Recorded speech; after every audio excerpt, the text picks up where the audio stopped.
Hey guys, welcome back to the studio. Today I am tuning and intonating a guitar for 8-gauge strings. As you can see, I have the cool string tuning drill bit for my little 5-volt drill, whatever that thing is. It's pretty weak, so you could never really do much damage with it if it were a problem.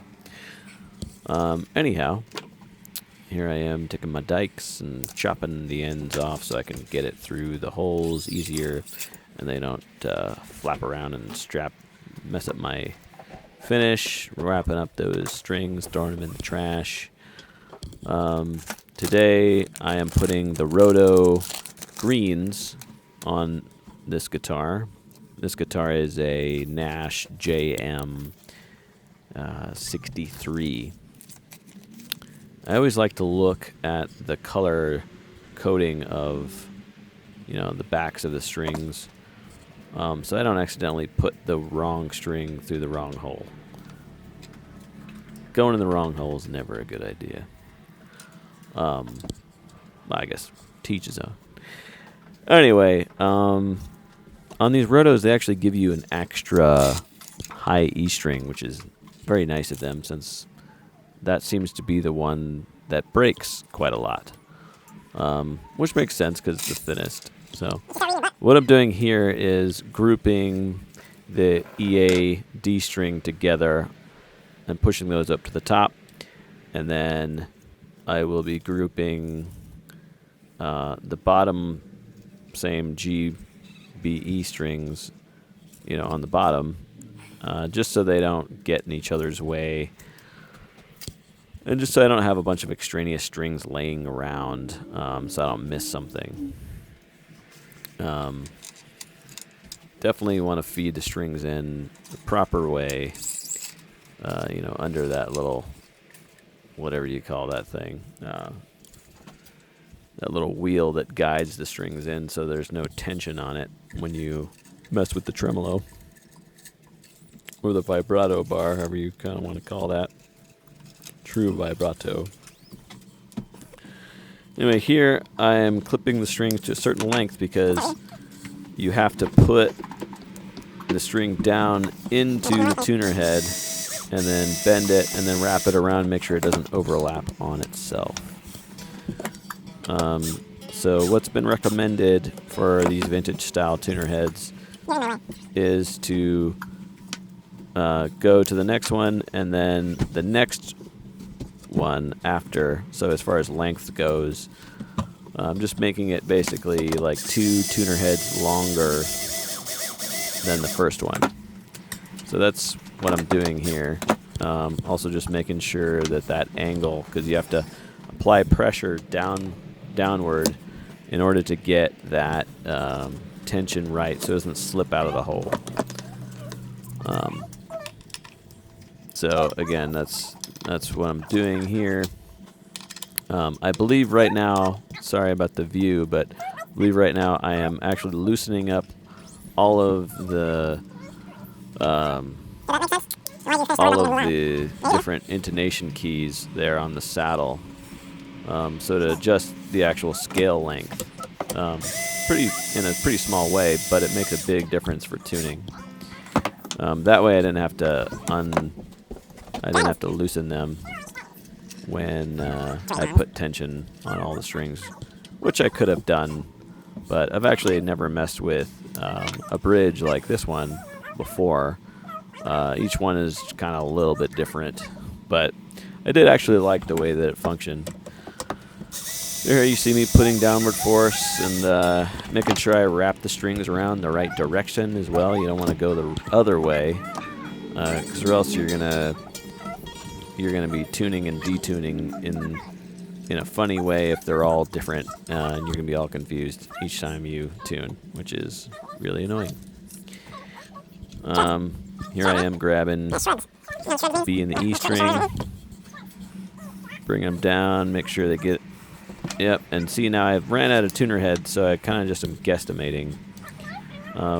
But I've found that the length of the string is the most important on the high E, because that's the one that's most likely to slip because it's the smallest. But yeah, the B's not so bad. Pretty easy to use. I mean, pretty easy to string up. But this E string, I've clipped it too short, especially with 8 gauges before, and on these vintage tuner heads, I've had them slip out, which is pretty annoying. But again, Roto does give you an extra E string in case you do a dumb move like that, like I did. But looks like I nailed it. Now I'm kind of looking under, tuning up. So I'm using this Snark tuner just to get like a relatively close tune, just so it's relatively the right tension, because I'm not using that tuner for fine tuning or intonation because it's just not accurate enough. But yeah, here I am tuning them up, trying to. It's funny when you speed up the video, it changes the pitch as well, so kind of funny. But so here I've got my iFixit screwdriver. I'm actually changing the height now of the bridge, because 8 gauge strings are going to be a little bit different. So they're gonna, the lower, on that lower intonation, they're gonna slap on the frets and not sound good, obviously, not be able to articulate the notes well. But what I noticed was, since I loosened those intonation keys, that's just what I'm calling them, I'm actually getting some vibration on that D string. And so, which is why I'm holding it down with my middle finger. And obviously I'm just, playing each string all the way up to see if I'm getting any buzzing. And that's why I had to hold it down, because I couldn't tell the difference between the buzzing from those intonation tuners. Yep, and here I'm just checking the height off the fretboard, the action. And then I was looking at also the height off the pickups. So it looks like I lowered it a little bit. Yeah, I'm not sure here. But yeah, again, here I am dampening, checking the action. Alright, so I had to put a different bit on there. Looks to me like I'm tightening them, yeah, so that I don't confuse the buzzing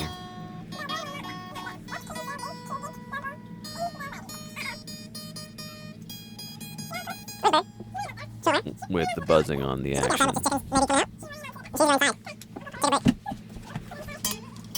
Alright, so now this is something I do every time I change strings, is I strike the note, and then I put my left hand on the 12th fret and I stretch the strings out.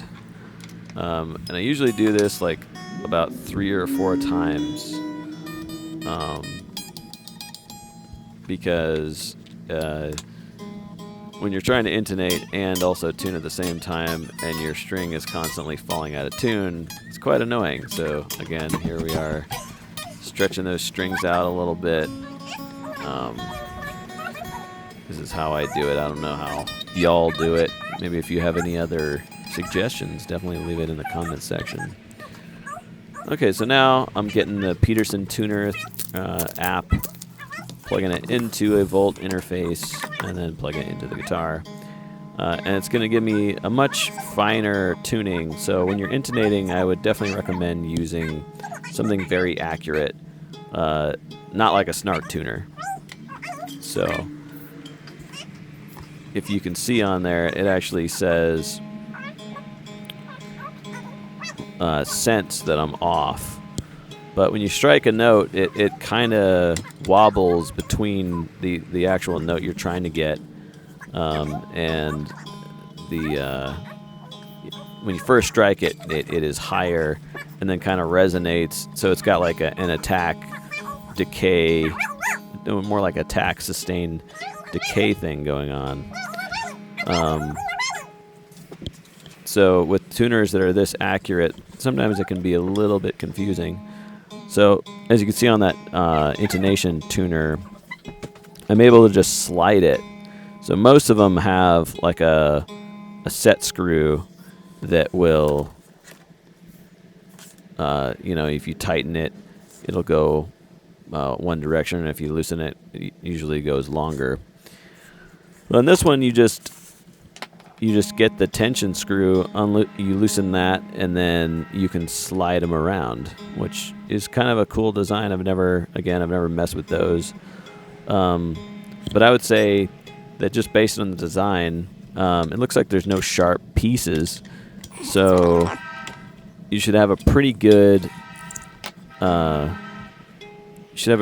chance of not snapping a string, because those sharper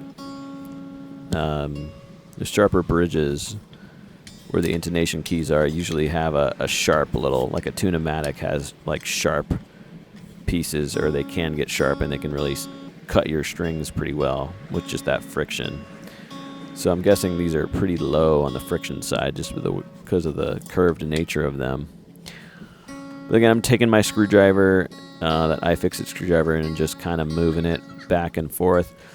When you increase the scale length, which is moving your intonation tuner back,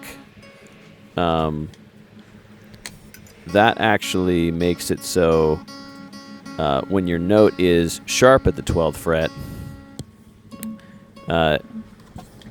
it actually makes it go flat, and the opposite is true as well.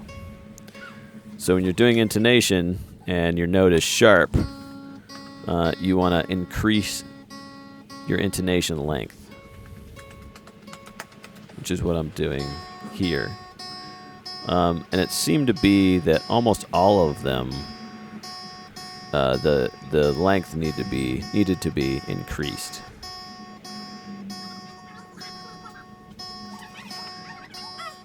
Anyways, so I'm not going to show you the intonation of all the strings because you would just be bored to death. So it looks like I'm just going to kind of stop at the D string here, even though it doesn't sound like one because it's been sped up 2.5 times. But anyway, I would recommend these Peterson tuners and also the Roto Greens 8-gauge. And also the Nash Jm-63. These are all great things. Get ready because I'm going to show you a demo of this guitar.